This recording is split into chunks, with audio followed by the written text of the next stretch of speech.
Lundi, le 24. 24. Ben oui. Hey, je vous parle du marché de la fausse viande aujourd'hui. Le fondateur de Red Bull, 55 000 par année, les étudiants étrangers. Lockdown a affecté les gens avec le TDAH. Oui, oui, oui. Au Québec, des rats, Taxelco, taxes sur l'électricité. Êtes-vous tombé sur la tête? Les finances, combien de commerces en ligne qui durent après un an? Vous allez voir. Les insolites, très intéressant. J'en ai beaucoup, beaucoup, beaucoup d'insolites.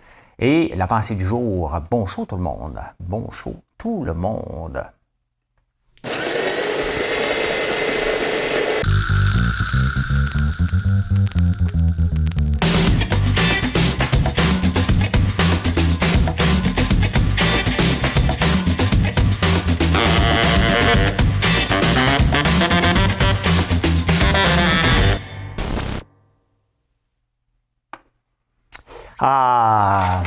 Hein? Comment ça va? J'ai un insolite. Un petit insolite, là. C'est lundi. Hein? On va y aller tout de suite. Mesdames et messieurs, 2ELGBTQI+, voici l'énigme du jour.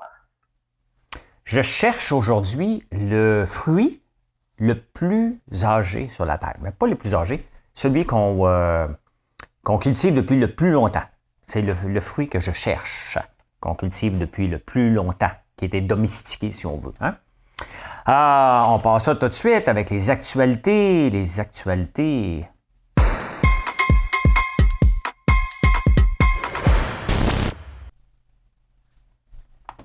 Ça va vite. J'ai pas tous mes pitons, mais je m'arrange avec ça. Alors, le marché de la fausse viande. Le marché de la fausse viande ne va pas si bien que ça. Ça, c'est les Beyond Meat et tout ça. Hein? 6 sur 10 n'aiment pas le goût. C'est beau de nous faire manger des légumes à l'occasion, surtout de la viande, mais ça goûte pas bon. Qu'est-ce que tu veux qu'on fasse? Hein? Ben, c'est ça. 6 sur 10 n'aiment pas le goût. Et il y en a qui disent que le seul moment que je prends quelque chose qui goûte pas bon, c'est quand j'ai la grippe, je prends du sirop Buckley. Et c'est un produit hyper transformé. Et tu sais, des fois, on essaie de nous faire changer quelque chose pour autre chose. J'ai goûté un burger, on est allé manger au restaurant la semaine passée. C'est un restaurant végé. Tout était bon. Un burger, c'est de la viande. OK? Sinon, ça goûte pas bon. Tu es obligé de rajouter tellement de stock que c'est plus un burger. Donc, ça marche pas. Ça marche pas pour le moment. Mais ça, c'est comme n'importe quoi. Hein? N'importe quelle technologie, n'importe quoi. Dans ceux qui arrivent, ils mettent beaucoup d'argent pour les évangéliser, puis beaucoup, beaucoup de marketing, puis là, ouf, ça redescend. C'est pas éteint, loin de là, là. Il va y avoir des meilleures technologies, on va développer encore des meilleurs goûts, mais c'est comme ça. C'est comme ça, le marché, c'est toujours en haut, puis c'est toujours un wow, puis ça redescend. Là. À bourse, je l'ai montré plusieurs fois, là, c'est vraiment vers le bas Beyond Meat. Le fondateur de Red Bull, qui est décédé, hein, il avait 78 ans. Il est en affaires depuis 40 ans, puis vous savez où est-ce qu'il a découvert Red Bull? Et c'est pour ça qu'on ne sait jamais hein, comment un plan d'affaires vient au monde. Il était à Hong Kong, il a goûté l'équivalent de Red Bull dans un restaurant. Je pense qu'il était en escale. Et il a adoré cette boisson-là. Et c'est comme ça. Donc, lui, il a décidé de faire son marketing en étant impliqué beaucoup dans l'espace. C'est quand même pas beaucoup. Le bonhomme, là, quand même, là, il vaut 27 milliards de dollars US. C'est à peu près quoi? 40 milliards canadiens, ça? C'est énorme, hein? Il est décédé à 78 ans, quand même. Hein? 55 000 par année, Justin Trudeau. Justin. Oui, il commande de l'eau en Tetra Pak, lui. Des petites bouteilles, là. Il aime bien ça. 1000 piastres d'eau. 55 000. Hey, ça, là, 55 000 par année, c'est 1000 piastres par semaine. Il est loin de mon 75 piastres. Mettons, on jase, là. Moi et Justin, on ne peut pas discuter de bouffe, là. C'est parce que on y paye la bouffe à Justin. Hein? 55 000 par année, manger à la maison. C'est beaucoup, là. OK? C'est beaucoup. Il y a quand même des journalistes qui regardent ça, mais tu sais, sachant qu'ils regardent ça, là, tu sais, à un moment donné, calme-toi les nerfs, là. Calme-toi les nerfs sur la bouffe, là. Et surtout qu'il se fait juger parce que le Tetra Pak, c'est pas recyclable en tant que tel. Là. Tu sais, il pourrait boire de l'eau de la maison ou avoir un Soda Stream, quelque chose comme ça. Ben, bravo, mon. Voilà. Les étudiants étrangers, vous savez, les étudiants étrangers, bien, si vous ne savez pas, je vous l'apprends, ils ne peuvent pas travailler plus de 20 heures par semaine. Et tu sais, il y a même un moment donné, on n'en voulait plus d'étudiants étrangers ici. Il y avait comme une loi qui était passée. Et ça n'a pas de sens parce que la plupart des étudiants étrangers, c'est des gens qui amènent de l'argent. Hein? Ils sont obligés de payer pour être ici. Et ils amènent de l'argent. Puis la beauté, c'est que s'ils restent ici, bien, c'est un cerveau qu'on a formé à ses frais. Hein? Et là, ils ne pouvaient pas travailler plus que 20 heures par semaine. Donc là, on leur a permis de travailler normalement. Là. Donc, clairement, ça ne prend pas grand-chose pour régler des fois des pénuries de main-d'œuvre. Ce n'est pas eux autres qui vont régler, mais ils vont pouvoir travailler plus longtemps. Là, donc, des fois, là, je me demande combien de temps ouais, on les fait-tu travailler plus longtemps? Ouais, c'est parce que là, des coups qui prennent la job de quelqu'un. Des voleurs de job! Ouais, voleur de job. Ouais. Mais là, c'est parce qu'il n'est pas ici pour travailler, il est ici pour étudier. Il faut qu'il se concentre sur ses études. Ouais, mais il a besoin d'argent, peut-être. Ouais, mais il ne faudrait pas qu'il travaille plus que 20 ans. On va l'aider à focuser. J'imagine la conversation autour de la table. Hein? Toute une gang d'experts qui se sont mis ensemble pour faire consensus.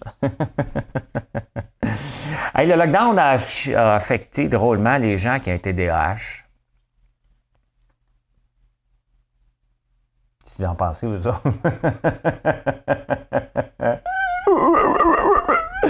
Oui, la médication a augmenté de 40%.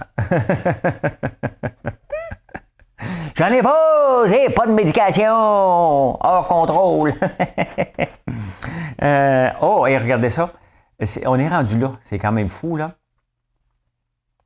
C'est Netanyahou, un peu, là. Le premier ministre de la Turquie, Netanyahou, il fait un discours, mais il a peur de se faire tirer dessus. Fait que maintenant, ils font ça comme ils appellent ça un B-Blocks. Donc, c'est un container avec une vitre blindée. On est rendu là. La foule est là devant lui, puis lui est derrière un container. On vit dans un monde de fous. Hein? On vit dans un monde de fous, bien raide. Bien raide. Et Boris Johnson a dit qu'il ne se représentait pas parce que Boris Johnson était le premier ministre de l'Angleterre. Hein? Avec le Brexit, il l'a fait tomber. Un scandale, n'attendait pas l'autre avec lui. Fait qu'ils l'ont sacré dehors. Ils ont mis les straws. Ça a dit, moi, on va tout baisser les taxes. Ça n'a pas marché. On la met dehors. Fait que là, ça risque d'être l'autre qui va être là. On va vous dire qui dans quelques minutes. Qui va remplacer. Qui va remplacer. Ben, OK, on y va.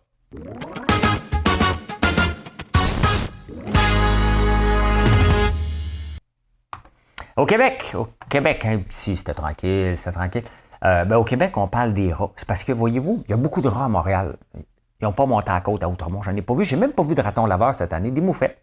Ça sent moufette. Moi, ça sent moufette partout. Mais l'affaire à Montréal, c'est parce qu'on ne peut pas mettre des pesticides dehors. Donc, les rats, il faut qu'on attende qu'ils soient dans la maison. Dans la maison, on peut mettre des affaires qui mangent les rats, là, mais pas à l'extérieur. Donc, puis là, ils font des travaux d'égout. Hey, ça doit être le fun en tabarnane. Hein? T'es en train de faire la construction, puis t'as des rats qui te sortent partout. C'est laid, un rat. Moi, je me souviens, quand j'étais jeune, dans les années 70, il y en a un qui était sorti par la toilette chez nous, à Laval. Hey, on paniquait. Il y en a déjà un aussi en campagne, un rat, pas une souris. Une souris, c'est déjà laid. Un rat, c'est vrai que ça va te manger, là. C'est laid, tabarnane. Hey, Taxelco revient, Théo Taxi, dans le fond, revient là. Et là, il appelle ça la mobilité durable. Hey, t'es juste un taxi, là. La mobilité durable. On aime ça, mettre les grands noms. C'est Pelado qui a acheté ça, là. Il aime ça, mettre les grands noms, hein. Donc là, c'est de la mobilité durable. Tu es une compagnie de taxi. Okay? Ton but, c'est de transporter le plus de monde possible, le plus vite possible. Hein? Le plus slow possible, le plus payant. Hein? Ça me fait rire, moi. Et là, ils pensent, tu sais, c'est drôle parce que ils ont mis des taxes sur l'essence, parce que c'est une belle façon. Ils nous disaient que c'était pour l'environnement, pour nous, depuis toujours. On va mettre une taxe pour l'environnement, là, depuis des années, ça fait 35 ans, 40 ans, là, qu'il y a des taxes sur l'essence. Et maintenant, quand on dit, bon, parfait, on s'en va vers l'électricité. Oh, ben non. Non, ça nous prend une taxe maintenant sur l'électricité, parce que là, on va avoir moins de revenus. Les revenus ont commencé déjà à diminuer. Là, ils capotent. Hein? C'était une taxe pour l'environnement. Là, c'est une taxe de nécessité. Hein? Donc, on ne s'en sortira pas. Ils veulent qu'on aille vers l'auto électrique. J'aimerais ça d'en essayer une. auto électrique quand même. Il y a mon ami qui vient de commencer à travailler sur Vimfast, un transporteur vietnamien. Et m'a essayé d'en essayer une. J'ai hâte moi aussi d'en avoir une, là, que ça soit efficace, là, mais j'ai vraiment, vraiment hâte. Les taxes sur, un peu, je cherche mon chiffre, 4,8 millions que ça rapporte les taxes sur l'essence pour 5,5 millions. Un peu. Ça rapporte 4,8 millions des taxes sur l'essence, c'est 5,5 millions que ça coûte, 5,5 milliards. Ça. Alors, recommence, pas pour commencer. 4,8 milliards que ça rapporte, 5,5 que ça coûte. On est déficitaire. Et là, bien entendu, plus que le parc va augmenter, plus les taxes vont diminuer. Fait que là, ils capotent. Hein? Fait que dans le fond, c'était pas une taxe pour l'environnement, c'est une taxe d'hypocrite. Hein? C'est ça qui arrive. Hein? Hey, OD, bon, là, OD, ça va être une fois par semaine. Là. Tout bien de faire ma switch. Là. Faites gagner le petit couple là, qui ont l'air heureux. Donnez-leur, puis let's go, tournez la page. Là. Hein? C'est ça. Hein? C'est ça qui est OD. Ben, c'est ça qui arrive. Hein? C'est ça qui arrive. On s'en va ici. On s'en va ici.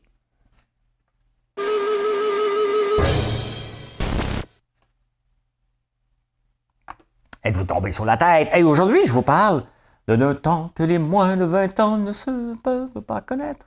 Il y a Liz Truss qui est resté que 45 jours première ministre de l'Angleterre. Et ça va y rapporter 115 000 pounds.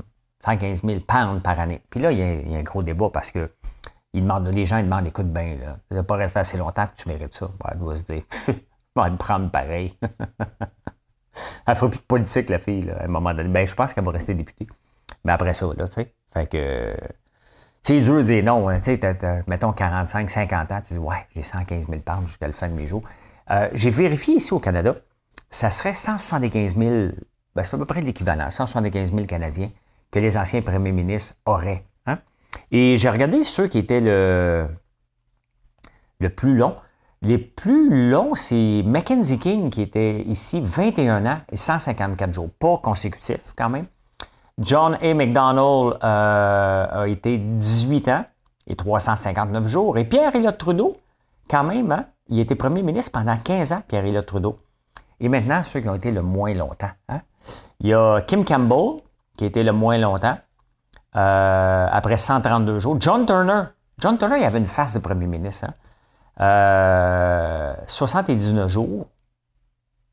Ah, c'est ça, 79 jours.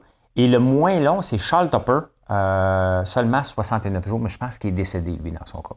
Je pense qu'il est décédé. En Angleterre, je l'ai dit tantôt que, regardez, lui, là, ce monsieur-là, lui et sa femme sont riches. C'était lui qui devait, selon moi, c'est lui qui aurait dû remplacer Boris Johnson, c'est Rishi Sunak. Là, les mondes se demandent, es-tu trop riche pour être premier ministre? Le gars vaut 750 millions. Ben bravo! Hein? Je sais pas s'il est capable de faire ça, lui. Je peux marcher de la gamme marchand. Hein? Capable de marcher là. Il vaut 750 millions. Ben là, si Boris Johnson s'est retiré, ça va être probablement lui. Hein? 750 millions, je ne sais pas si c'est des pounds. Fait que, voilà. Il est-tu trop riche? C'est le grand débat en ce moment.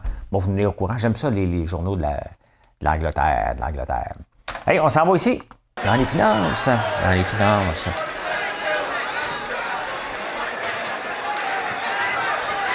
Vous savez que dans les finances, il y a la PGA, le gros tour de golf, la PGA Tour. Et il y en a un autre. Tu sais, l'Arabie Saoudite, ils ont tellement d'argent. Le Qatar ont tellement d'argent, ils ne savent plus quoi faire. Puis bien entendu, ils veulent attirer du tourisme. L'Arabie Saoudite qui veut faire un mur de 700 km pour vivre à l'intérieur. Tu as le Qatar qui ont dépensé 220 milliards pour les jeux de soccer. C'est de la folie. Hein? Mais là, ils ont décidé de lancer leur propre circuit de golf. Il s'appelle la Live. Et ils sont seulement sur le net. Hein? Et il y a des gros joueurs. Là. Ils payent beaucoup, mais il n'y a personne qui écoute ça.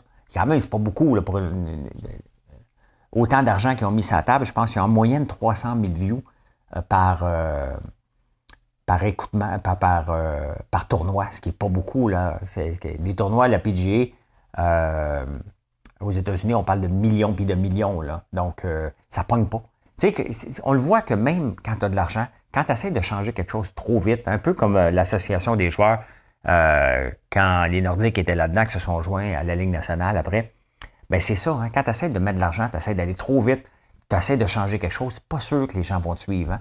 Bien, c'est sûr que ces gens-là ont peut-être fait une étude de marché, puis c'est pour ça qu'il faut faire attention aux études de marché, puis aux gens qui disent « Ah, moi, t'as l'acheter ». Ça ne marche pas comme ça. Hein. Ça ne marche pas comme ça, puis on le voit, bien, est-ce qu'ils vont s'en sortir? Ils ont tellement d'argent qu'ils ne savent plus quoi faire. Hein.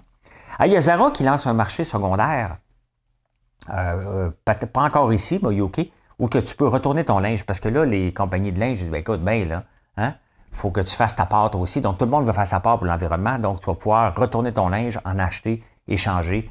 J'imagine qu'ils doivent le laver, là. Il doit y avoir un processus de laver le linge un peu, mais Zara lance ça, donc on le voit. Je pense qu'il y a quelque chose comme ça ici aussi, hein, d'échange de linge. Hey, les commerces en ligne. Les commerces en ligne. Moi, je suis dans le commerce en ligne. Ben, je suis plus que le commerce en ligne maintenant. Il y a seulement 34% des entreprises qui survivent après 365 jours, sauf qu'il n'y a pas d'annonce. Hein. Quand on ouvre, mettons, dans un centre d'achat, ben, on loue un bail pendant un bon bout de temps. Quand on ferme, ben, c'est la faillite parce qu'on n'est pas capable de supporter le bail pendant les 10 ans qu'on a signé. Donc, il y a toute une implication. Mais vous voyez, hein, dans l'e-commerce, les gens arrivent, ils partent. C'est sûr qu'il y en a qui ont parti des petites choses, là, mais il y en a beaucoup qui meurent rapidement. 34% ne survivent pas un an. C'est plus haut, pas mal plus élevé que les entreprises normales. Hein? On avance, on avance, on avance, on avance. Si vous n'êtes pas abonné, je ne l'ai pas demandé encore, n'oubliez pas de le faire. Et on est rendu là.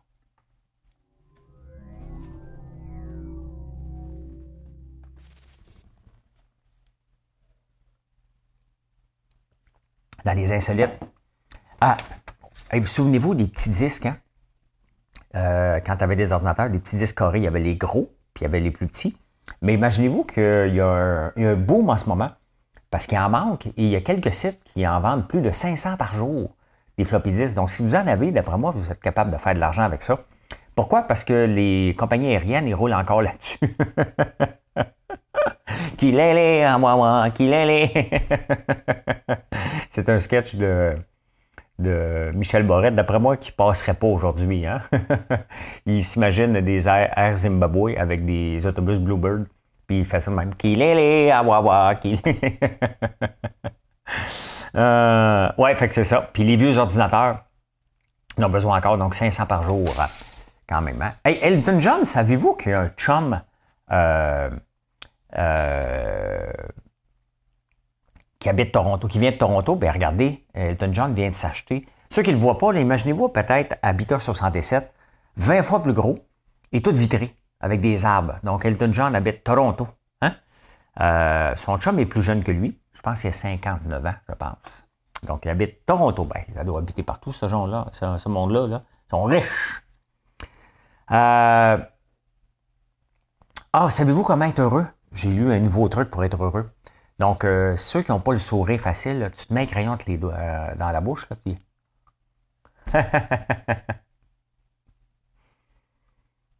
T'as même pas besoin de sourire. T'as juste à le tenir. Et là, ça renforce les muscles qui souriraient normalement. Donc, c'est ça. Si tu veux apprendre à sourire, mets-toi un crayon dans la bouche. Il y en a qui se mettent des crayons.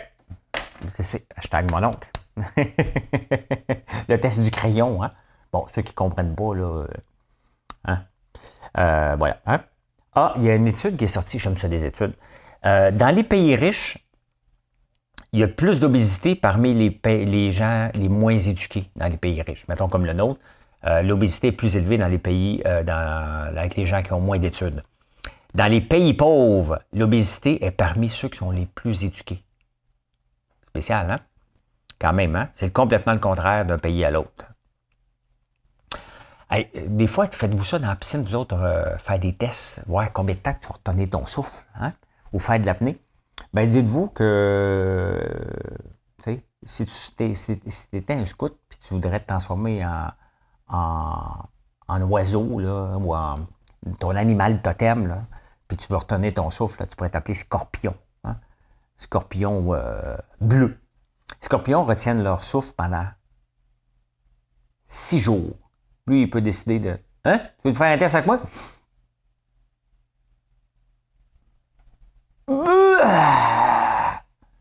Lui, il t'offre encore 6 jours. Je me demande quand il reprend un respire, il fait ça.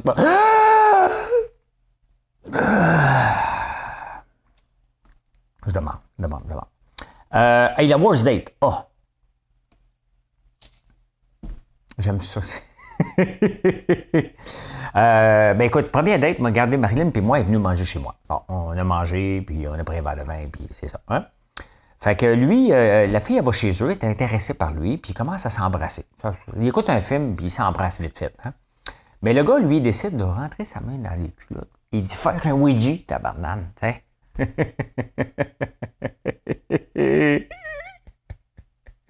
Fait que là, elle, tu sais, wow. Fait qu'il commence à s'embrasser. Ah ouais, une deuxième fois. Fait que il a fait 3 fois le Ouija. Ouija, c'est de rentrer les bobettes dans le crack. Hein? Fait que elle sacré son camp. Il y a des gars, là. Moi, j'écoute ça, là, puis je capote. Je capote. Les gars, ils n'ont tellement pas l'affaire. Hey, la pensée du jour, Une start-up est une entreprise qui ne sait pas quel est son produit, hein? Qui sont ses clients et comment faire de l'argent. Tu sais, quand tu te lances en affaires, il y a quelqu'un tantôt qui me demandait ça sur TikTok, hein? Mais comment tu as fait de te lancer puis savoir que c'était pour marcher? On ne le sait pas. Hein? On ne sait pas si on va faire de l'argent, on ne sait pas si ça va marcher, on ne sait pas c'est qui nos clients. Moi, au début, là, j'avais peut-être une clientèle cible qui a changé puis qui change constamment. Je ne sais pas c'est quoi ma clientèle. Donc, c'est ça une start-up. Hein? On ne sait pas notre produit, on ne sait pas nos clients et on ne sait pas encore comment faire de l'argent quand on se lance. On s'adapte, bien entendu, parce que sinon, ça ne marcherait pas. Là. Mais voilà. Hein? Ce que je cherchais, c'est ça ici. Le premier fruit, c'est la figue. La figue serait le plus ancien fruit cultivé. On en trouvait en 2006 dans la vallée du Jourdain des figues, dont la datation est 9400 à 9200 avant Jesus Christ the Lord. The Lord. Mais là, je peux dire ceci. Mission accomplished. Merci. J'espère que vous avez apprécié. Je vous souhaite un excellent lundi. Venez nous voir sur françoislambert.one dans les points de vente. Si vous voulez être un de nos détaillants, ça nous fait plaisir. Juste communiquer avec nous. Info@françoislambert.one. Merci. Bonne journée tout le monde.